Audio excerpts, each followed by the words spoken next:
Welcome into the 2024 schedule release instant reaction show presented by Ticketmaster, the official ticketing partner of the Buffalo Bills alongside of Chris Brown.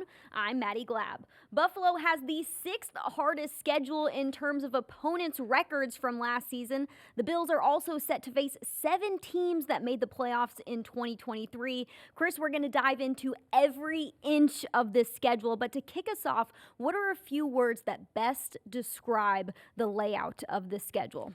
I would say primetime games early, 4 p.m. games late, and as we know, those games are typically against formidable opponents. I know we're going to chop this up in far greater detail here in the minutes that follow, but for me, those are the themes. All right, no primetime games to kick off the season for Buffalo. Let's talk about their first game of their season. The Bills will have their home opener on week 1 with a 1 o'clock game against the Arizona Cardinals. Arizona finished 4-13 last season, but this year they've got a healthy Kyler Murray and a new weapon for him in 4th overall pick, Ohio State wide receiver Marvin Harrison Jr. It's going to be fun to watch him in his first NFL game at Highmark Stadium. Chris, why is it beneficial for Buffalo to open the season against an opponent like this at home? Well, I mean, I think the main reason is it's going to be perceived, at least by Bills fans, as an easy opponent to open the season. As you mentioned, a 4-win team last year. I think there is talent on this team. Got a good tight end in McBride. You mentioned Harrison. Murray is fully healthy at the start of the season. That means something. Gannon is a defensive coach by trade. He's done a lot of good work to raise the level of that defense. So I think you got to be careful with this team to start the season. I don't think it's a gimme, but history is on the side of the Bills. Cardinals have played here 5 times.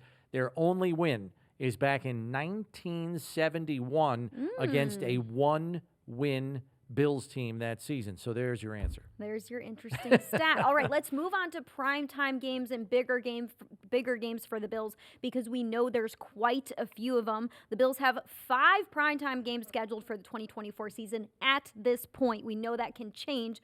Buffalo has a front-loaded schedule when it comes to games at night. The Bills have 4 primetime games in a 5-week span in the beginning of the season. That's a little crazy. They'll also have 3 primetime games in a row from weeks 2 through 4 against the Dolphins, Jags, and Ravens. Buffalo only has 1 primetime game after week 7. The Bills also have 4 p.m. games. A few of those are key matchups like the Chiefs and the Lions. So, Chris, do you like the way these primetime games are slated? I tend to prefer to see them spread out a little bit more because you know they're going against top-flight competition if the game is in prime time in most cases. Dolphins, Jaguars, Ravens isn't the worst you could have seen. 2 of those games are on the road. At Miami, at Baltimore.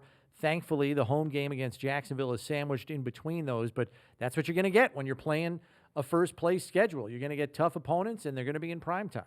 So to kick off the games under the lights, the Bills will head to Miami in week 2 for a matchup against the Dolphins. The heat shouldn't be the biggest issue because this is an 8:15 kick on Thursday Night Football. The Bills and Dolphins finished last year with the same record, but Buffalo is the team who knocked the Dolphins out of the race for the AFC East crown. So, Chris, what are your expectations for 2 talented teams playing this early in the season? Well, you would hope for the most part both teams are healthy, although I don't expect, and talking to some Dolphins reporters, it's not expected that Miami's 2 best pass rushers, Bradley Chubb or Jalen Phillips, are going to be back from their season-ending injuries last season, an ACL and a torn Achilles, respectively. So now they're relying, on Shaq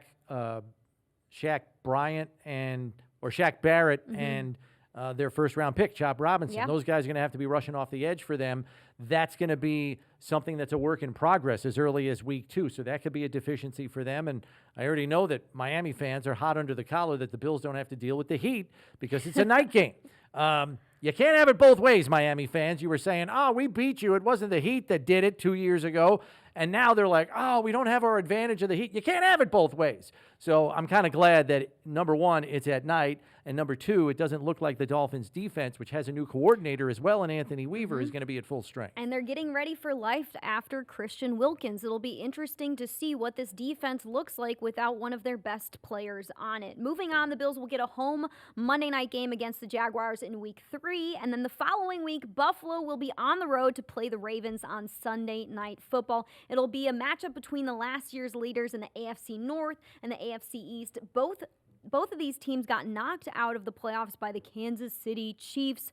The Bills will have beaten the Ravens the last 2 times they faced them, once in the regular season, once in the playoffs. Yep. So in week 4, how tough of a test will this be for the Bills?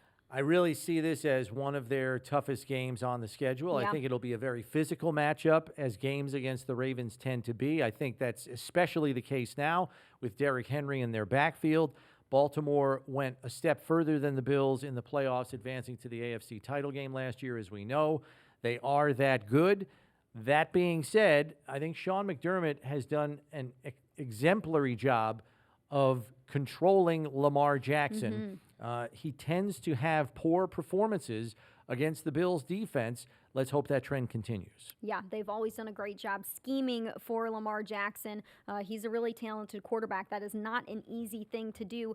So the Bills will get a week off from the spotlight in week 5, although it'll still be a big game because they're facing the Houston Texans. This is a team who had a rookie quarterback in C.J. Stroud last season that is set to take another step forward. He had a great rookie season, year 2 for him. It'll be interesting to see what he puts out there on the field now that teams have some tape on him. And by the way, he's got a great wide receivers room where Stephon Diggs is now a part of. Why is this one sticking out to you? Even though it's not a primetime game or a 4 o'clock game, it's still a big one on the schedule. Yeah, it's a big one because you've got a quarterback who proved himself capable in his first season. I mean, they went just as far as the Bills did last year in the playoffs. They advanced to the divisional round as well. So I don't think that can just be dismissed because he's only a second-year quarterback. Now, the Texans have the task of playing a first-place schedule. Now you're playing with the big boys. Now you're playing the Chiefs. Now you're playing the Ravens. Now you're playing the Bills. How do you handle playing top-flight competition almost every week as opposed to playing a last-place schedule, which you did the year before? So that's the test for the Texans going forward. But Diggs is not even the first option in this passing game. You got Nico Collins. Right. You have Tank Dell. Robert Woods is still there. So there are other options in the passing game that push Diggs down the ladder a rung. So I'm very interested to see how the pecking order shakes out with that receiving core. But Buffalo's secondary is going to have their hands full. There's no question about it. And it'll be interesting to see what Buffalo's secondary looks like with a lot of new faces in the safety room. In week 6, the Bills are back in the primetime window with a Monday night football game against the New York Jets at their place. The schedule makers, they knew exactly what they were doing with this one. Last year, Buffalo opened their season on the road against the Jets on Monday Night Football. We all know how that one went. Why is week 6 a good point in the season to have these two play each other for the first time? Yeah, I mean, I tend to agree with you. I think the schedule makers felt we all got robbed last year when the season opener landed with a thud. Aaron Rodgers out of the game after 4 plays when Leonard Floyd sacks him and he ruptures his Achilles. He's out for the season. And then Bills fans weren't too happy either because Josh Allen threw 4 interceptions and was inconsolable after the game, which the Bills ultimately lost in overtime on a long punt return for a touchdown. So, I don't know, maybe the schedule makers in concert with ESPN said, you know what, let's run this thing back, but let's wait a few weeks. Let's not run it out there in week 1, so this is going to happen in week 6. And it's funny because it's the same circumstance, same place, and same, arguably, debut for Aaron Rodgers because we still don't know. Yeah. What are the Jets with Aaron Rodgers in the lineup? It lasted 4 plays. He didn't throw a pass. We have no clue. And how is he going to look, more importantly, coming off of Achilles surgery at 41 years old? Yeah, is he going to be looking like himself by week 6? Is a new and improved offensive line enough to get this AFC East team to be a contender for that AFC East title? They finished 3rd in the AFC East last season with a 7-10 record. It'll be interesting to see what they do this season, knowing that the coaching staff, they're coaching for their jobs at this point. All right, week 11, it's before Buffalo's bye. The Bills will finally get to host the Kansas City Chiefs for a week 11 4:25 kick. It's not a primetime game, but Josh Allen, Patrick Mahomes, it's an appointment viewing for every single NFL fan out there. And the Bills have gotten the best of the Chiefs in the regular season the last 3 years, but they have yet to beat the Kansas City Chiefs in the playoffs, and we know ultimately that is what matters most. Why is week 11 the perfect time for these two to play each other? Well, I think any time would be a perfect time to watch Bills-Chiefs, just as competitive as those games have been. Wouldn't shock me if CBS, much like last year, they protected this game Networks get to protect about Right. 4 games on their slate. That's a good point. I would bet they protected this one to put in the 4 o'clock window, and that's where it sits. But as far as the two teams are concerned, Buffalo's won the last 3 regular season meetings, the last 2 by a combined 7 points. And then we all know the Chiefs knocked the Bills out of the playoffs here in Orchard Park with a 3-point victory. These games are typically close and very competitive, and it's 2 of the best quarterbacks in the game. If that's not appointment viewing, I don't know what is. So it makes sense that this is going to be the national game in the 4:25 window here in Week 11. And it'll be interesting to see how these two teams shift this season. Last year, the Chiefs relied on their defense a lot of the regular season. This offseason, they add a lot of speed to their offense with Xavier Worthy and Hollywood Brown. And for the Bills, you've got a lot of new faces, so this matchup might look a little bit different than it has in the past. Yeah, I think that's fair to say. And, the Bills, it's a lot of turnover on their defensive side of the ball. They're trying to kind of rebuild their defense similar to the way the Chiefs had to a couple of years ago. And how well does that blend take shape, and how soon does it take shape in the season? I'm kind of glad they don't see them until Week 11, because by then they should certainly have their ducks in a row on the defensive side of the ball. After a week of rest, that bye week is slated for Week 12. The Bills are back in the primetime window with a home Sunday night football game against the 49ers. I have a feeling that this one is going to be exhilarating. You've got last year's NFC West and AFC East leaders. The 49ers won the NFC. It's a team who's vying for the Super Bowl, and the Bills against a team who made it to the Super Bowl last year. 2 incredible coaches, an offensive mind of Kyle Shanahan and the defensive mind of Sean McDermott. So, Chris, how will this game be a measuring stick for these two teams at this point in the season? Yeah, I don't know that the 49ers feel they need a measuring stick after going to the Super Bowl last year as the NFC representative. They are the cream of the crop in the NFC until somebody says differently. I think for the Bills, can you beat one of the best teams in the NFC? Is it a possible Super Bowl preview? Maybe it's billed as such later in the year if both teams are high-flying and very successful. I think the one edge for the Bills is they see a very similar rushing attack in the Miami Dolphins. It's essentially the same scheme. They will have played the Dolphins twice already before playing the Niners. I think it could give the Bills defense an edge in how San Francisco executes their rushing attack. It will look very similar to that of Miami. And the Bills defense is going to have their hands full with this one. That offense is full of weapons that you have to prepare for. And it's not just an average wide receiver or running back. It's players who are the best at their position in the NFL. So a couple of weeks later, Week 15, the Bills will go on the road to face a Lions team that's very much on the rise. It's a 4:25 kick. This is a game I'm eagerly awaiting. The Lions finished 12-5 last year and made it to the NFC Championship game. Detroit's quarterback Jared Goff has a fancy new contract and more protection around him.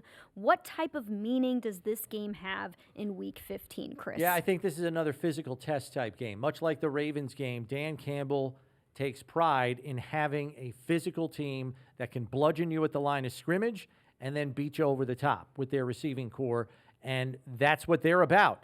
Can the Bills match that, both on offense and defense? We'll have to see. It was a barn burner of a game on Thanksgiving 2 years ago. I would expect much of the same here in this matchup because of the physicality that I think it's going to take to win this game. And for me, it's more about the tight ends in this game than the quarterbacks, Jared Goff or Josh Allen. You got 2 of the best young tight ends in football in Sam Laporta and Dalton Kincaid. They led the NFL with a lot of different tight end stats for rookies. We're at the top of the league in terms of first-year players coming into the NFL and making a name for themselves in the tight end rooms.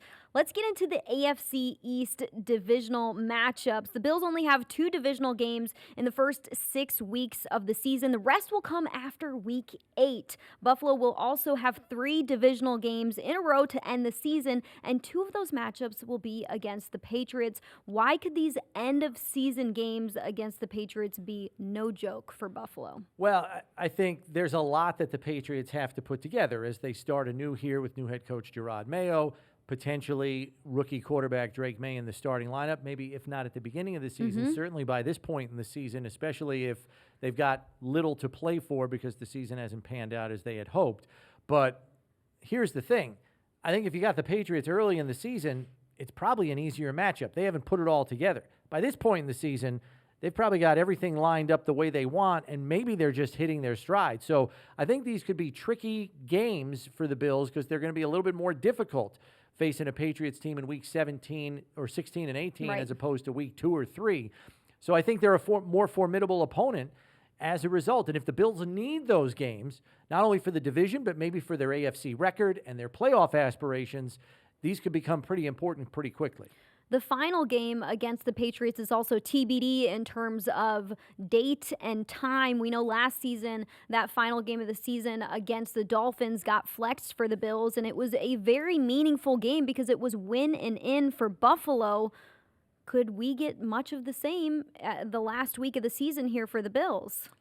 I think if there's something on the line for the Bills, that would be a consideration. I think the rub here is, are the Patriots playing for anything? And if they're not, I don't know if they get flexed into primetime. Last year was the perfect storm. The Bills caught up to the Dolphins. It was It was crazy. It was all, for the whole division, one game, two teams, who's going to take the division title, and that was perfect for being the last game of the regular season last year. I don't know that we're going to find ourselves in the same scenario with these two teams. So the Bills are going to see the Jets in Week 6 for a primetime game, then not again until Week 17. That second matchup could have a lot of meaning if the Bills and the Jets are in a race to the playoffs. Why do you think this Week 17 matchup is going to be one to watch? I think if Aaron Rodgers is healthy, the Jets are a better team than they were last year. What level of playoff contention are they in come Week 17? Do they desperately need that game? And how difficult is it going to be to come up to Buffalo and get a victory? I think because of the potential implications here, the chances are probably greater that this game carries more weight than those two Patriots games. Now that we've covered the home opener, primetime games, and divisional games on the schedule, it's time to talk the layout overall. So the Bills have a Week 12 bye. They'll play the Chiefs before that bye, and then the 49ers after on Sunday Night Football. Two big matchups separated by a bye week. So how does this Week 12 bye benefit Buffalo? Talking to a lot of the players last year when they had the Week 13 bye, which is the latest they've ever had a bye in their history, they liked it. They felt it came at the perfect time. You get a bye week in Week 4, your bodies aren't really hanging yet. You don't feel like garbage. You get to Week 12, Week 13, your body's taking longer to recover. You welcome that bye late in the season, and then when you come back from it, you're like, okay, now we can play out the string and roll into the playoffs. And I think they felt that way last year, and proof of that, they won their last 5 games. And got a playoff seed and a division title. So I think seeing this one in Week 12, I think it serves a similar purpose. You could argue the team is younger now, and maybe the bodies do stay fresher a bit longer, but I would argue Week 12, that's right around where those college seasons end. So this could be the perfect break for even the young players, too, who are like, we got 5 more games? Yeah. Oh, boy. The rookie wall is a real thing. They'll be welcoming that Week 12 bye. So Buffalo has 2 tough stretches on the schedule. The first spanning from weeks 2 through 6. They'll have 3 straight primetime games from weeks 2 through 4 against the Dolphins, the Jags, and the Ravens. And then after that, they get the Texans and another primetime game against the Jets. That's going to be a lot of eyeballs on that team during that span. And then their second tough stretch is going to be weeks 11 through 15, where they will see the Chiefs, 49ers, Rams, and Lions. They'll have a bye week in there as well. Which one of these is the toughest stretch in your opinion, and why? Yeah, I think you could make a case for either one, Maddie, because you're talking about stretches with 4 straight playoff teams in both scenarios. But it's hard to argue the week 11 to 15 stretch is the toughest because you're playing against 2 defending conference champions, including the defending Super Bowl champion, the Chiefs, NFC title winning Niners, and then 2 more playoff teams, including the one that played the 49ers in the NFC title game and the Lions, and that one's on the road. So, and you got long travel out to the Rams. So for my money, it's probably week 11 to 15 gets the slight edge here in terms of difficulty because of travel, caliber of opponent. I think that's where I land.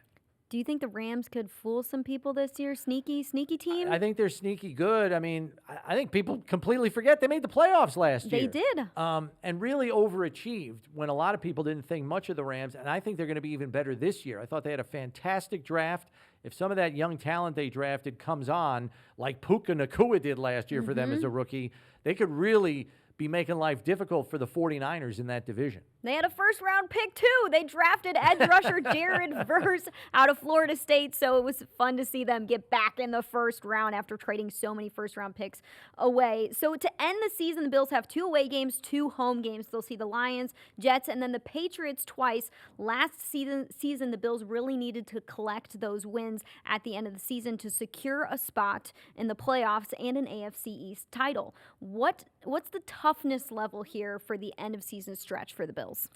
Well, I mean, you've got 3 of your last 5 on the road, so that makes it a little bit more difficult. And as we mentioned, 2 of those games are pretty tough. Long travel, good team, playing the Rams, and then the following week, physical game against Detroit late in the season when bodies don't feel great.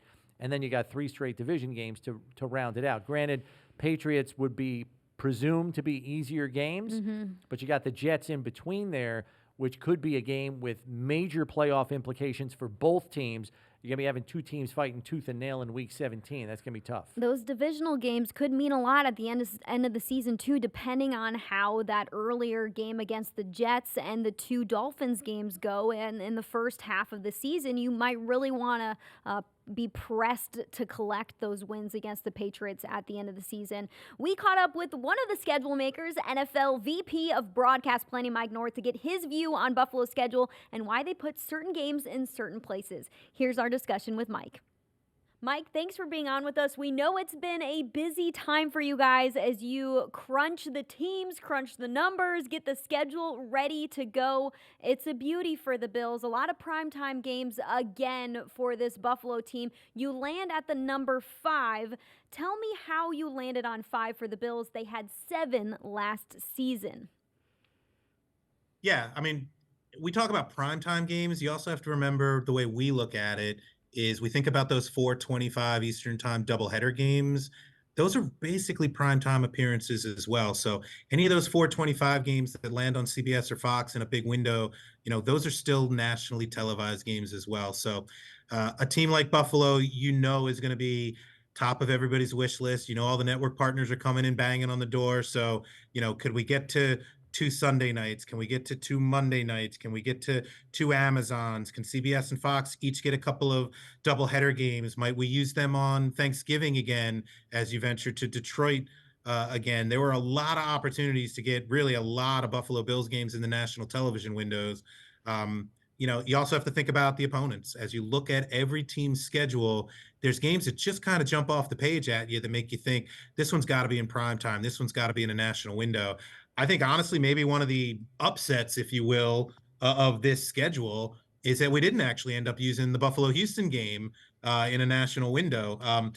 I shouldn't say that. It's going to be in a 1 o'clock CBS window where, depending on what those teams are playing for, what the maps look like it may well still end up being in 65, 70, 75% of the country for CBS that day. So it's not always about, hey, can you use all these assets as wisely as possible for your primetime partners?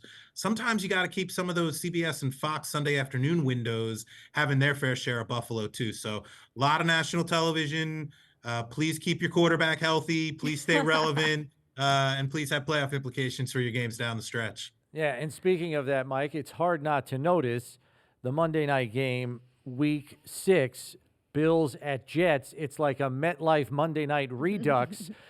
You waited until Week 6 this time because, unfortunately, due to circumstances beyond network's control, beyond your guys' control, it landed with a thud as Aaron Rodgers only lasted 4 plays into the game. I mean, it ended up being an exciting game, but still in all, was this almost like a makeup to ESPN? Well, look, ESPN has some contractual rights in their deal with the National Football League in terms of which teams they are going to get multiple appearances of.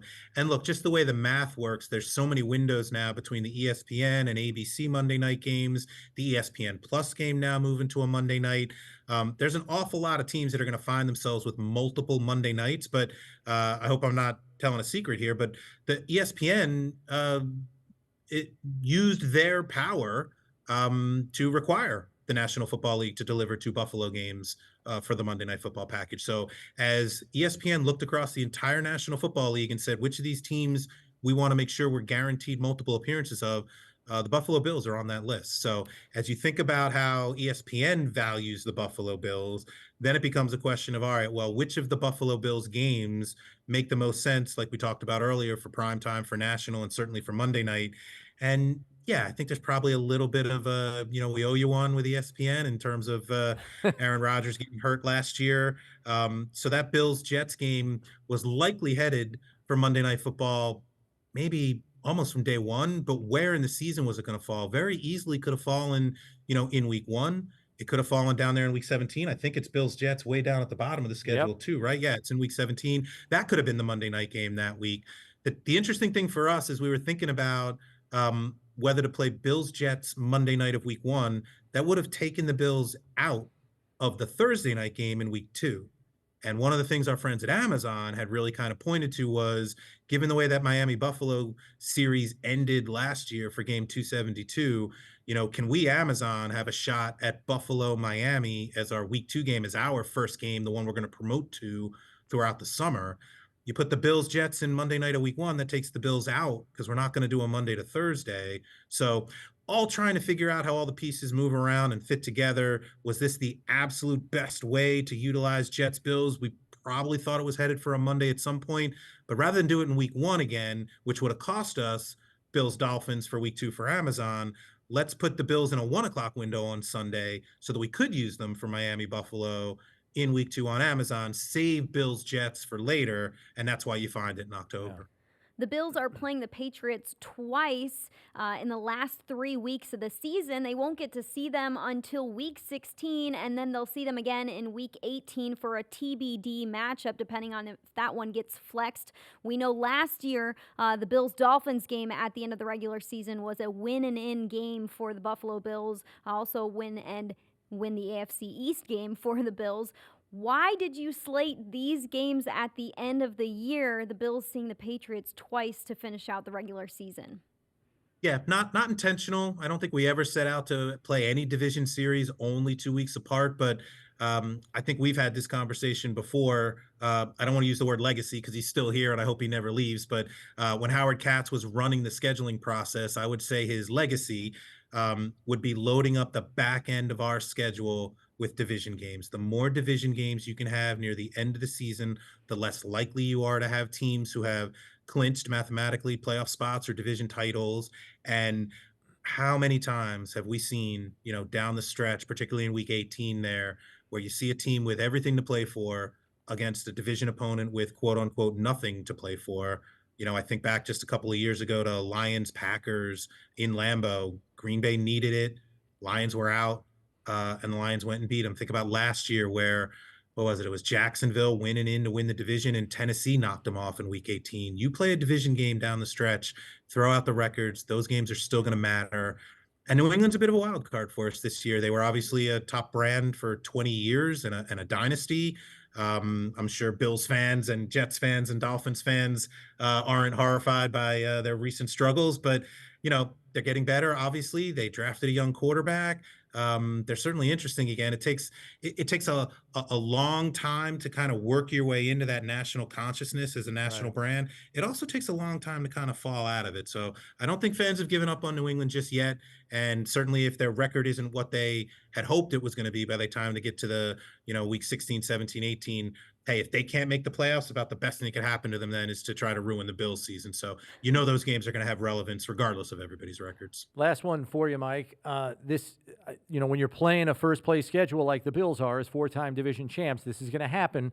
But second season in a row, they have games against the defending conference title winners separated by a bye week. Last year, it was Eagles, bye week Chiefs. This year, it's Chiefs, bye week Niners, and it's almost at the exact same time of the season. I know that probably doesn't enter into all of your schedule makers' consciousness when you guys are trying to fit this thing together. We realize it's a 1,000-piece puzzle, but I found that pretty interesting.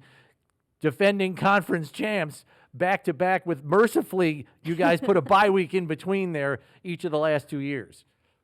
That's interesting. The bye week has become something of a I don't know if conundrum's the right word, but I've been doing this long enough to remember when playing a team coming off of their bye week, particularly if you were the road team and you were traveling to the team who was fully rested, was a real competitive disadvantage. It was something like what road teams win 45% of the time, something like that. If you were the road team and you were traveling to a team coming off their bye, that win percentage dropped to like 38% or something like that. It was like a 20% impact. And we really started to pay a lot of attention to, hey, how many times in a year can you do that to a team and really put them into what at least the data and the stats say is a competitively unfair situation.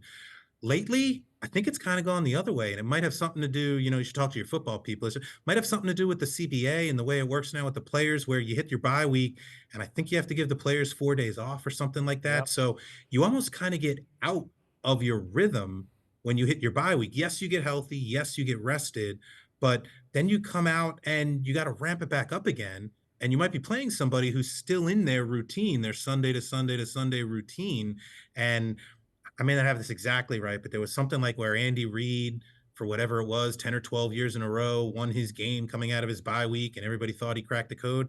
I'm pretty sure the Chiefs lost their game last year coming off their bye week. So, it's a bit of a new wrinkle for us all. Just really trying to figure out. It's a long season. Is the bye week the best thing that can happen to you? Is the Thursday game the best thing that can happen to you? You get like that mini bye.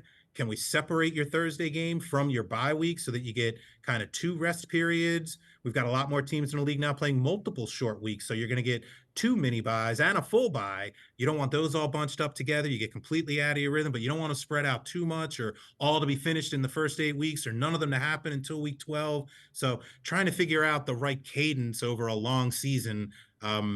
I can assure you it was not intentional on the schedule maker's part to sandwich the Bills bye in consecutive years with the 2 defending conference champions. Oh, I think they're happy to have the bye. Facing 2 teams of that caliber, they're probably happy to have it. Exactly. If it happens again next year, you've definitely got a conspiracy theory on your hands. Oh, too funny. A million questions is probably what you guys had to run through to figure out this schedule. Not just the Bills, but you had 31 other teams to figure out as well, Mike. Thank you so much for the time. Excited to see this 2024 season kick off in September. Absolute pleasure. Thanks for having me. Before we wrap up, we want to tell you what we think are the top 5 matchups of Buffalo's 2024 schedule. We're going to go in order of the schedule. So first up, week 4, Bills at Ravens on Sunday Night Football. Josh Allen against the 2023 MVP in Lamar Jackson. 2 teams who've really been knocking at the door in terms of Super Bowl appearances. And you get to see this within the first 4 weeks of the NFL season kicking off. Chris, why is this a top 5 matchup for Because you? they're both AFC contenders. I think that's clear. But I think also because both teams had a precipitous amount of turnover on the defensive side of the ball for both clubs. I think there's an extra element here that the Ravens have to prove is okay going forward, and that's their offensive line. They lost 3 starters off their offensive line. They traded 1, lost a couple others in free agency. So they have the same amount of turnover on defense as the Bills. They're both doing that. The Ravens have the added task of pulling that offensive line together, something the Bills do not have to do. Right.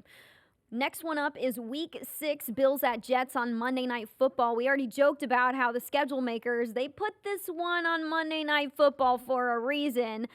This time around, it's week 6. Will Aaron Rodgers be feeling like himself at this point? Will that and a new and improved offensive line be enough to get this team over the hump? Why is this matchup circled for you?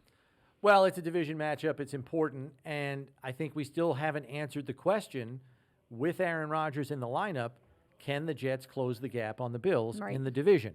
That is the $84 million question, and I think we all want to see how that plays out. This will be the first opportunity to view it, provided Aaron Rodgers gets to week 6.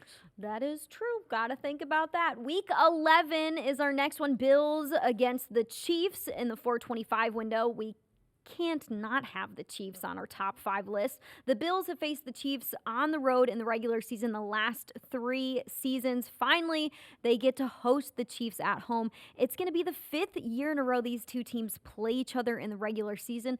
That's a long streak. 2 of the NFL's best quarterbacks will headline this matchup, in Josh Allen and Patrick Mahomes. Why is this one of the best matchups? Because it's Bills Chiefs, it's Mahomes Allen. I mean, it's pretty straightforward. These are always competitive. I think that the interesting part here is, can the Bills remake their defense and still hold the Chiefs offense down and under wraps? And for the Chiefs, what does their passing game look like with rookie receiver Xavier Worthy? Is Rashee Rice playing? Is he on suspension? What's the situation there? And then how does the Bills passing game look? Is it a well-oiled machine by the time we get to week 11? It's going to be interesting to see. Then week 13, Bills hosting the 49ers on Sunday Night Football. The last time the Bills played the 49ers was during in the regular season, was in 2020, and the game was actually played in Arizona because of COVID rules in the state of California at the time. This time around, the Bills will host them. You've got two talented teams squaring off when these games truly matter. December football is what people look forward to, and you're going to get an incredible matchup in this one. You can't forget about Kyle Shanahan and Sean McDermott, the two head coaches leading these teams, what they've done since they entered into those head coaching roles. Why is this a can't-miss game? Yeah, I think the scheming alone, Shanahan versus McDermott, best offensive mind in the game, one of the best defensive minds in the game. So those two guys just matching wits on the sidelines is entertainment enough. But then the thing that I really am concerned about, you're matching strength on strength here with Bills' offensive line and Niners' defensive line, which, oh, by the way, has Leonard Floyd on it now. Yep. So Leonard Floyd, Nick Bosa, I mean, that's a crew they got over there. How does the offensive line and Joe Brady, the OC, account for that and still remain productive on offense? Our final matchup in our top 5 is Week 15, Bills at Lions in the 425 window. These two teams have only played each other 12 times in the regular season. The Bills have won the last 4 matchups against the Lions. This is going to be a fun one because of where these two teams are at. Both won their divisions last season and are eyeing a chance to take a step forward this year. Why does this make the top 5 list? Super talented offensive coordinator in Ben Johnson for the Lions. I want to see him up against Sean McDermott and Bobby Babich. How does that play out in the course of this game? And is it a high-scoring game where the Bills have to put it in the air to keep pace? Or can the Bills defense keep them under wraps and make it more of a grinded-out game? And then if that becomes the case, who can run the ball better? That's what I want to see, because I think this is going to shape up to be a very physical game when all is said and done. All right, schedule release. That is it. That is the schedule. The Bills are 1 inch closer to training camp, to the regular season. Chris, like you said, this is a first place schedule. You get to be a team that's making the playoffs every single season, that's trying to get a spot in the Super Bowl. You're going to play against some really, really talented teams. Yeah, and let's not forget, only 8 home games, 9 road games this year. Last year they had 9 home, although they lost 1 to London, and then 8 on the road. This year it's the opposite, 8 home, 9 on the road. So an extra roadie this year. Thanks for joining us as we tackled everything you need to know about the Bills' 2024 schedule. A limited number of single game tickets are on sale now. You can visit buffalobills.com/tickets for more info. For Chris Brown, I'm Maddy Glab. We will see you soon.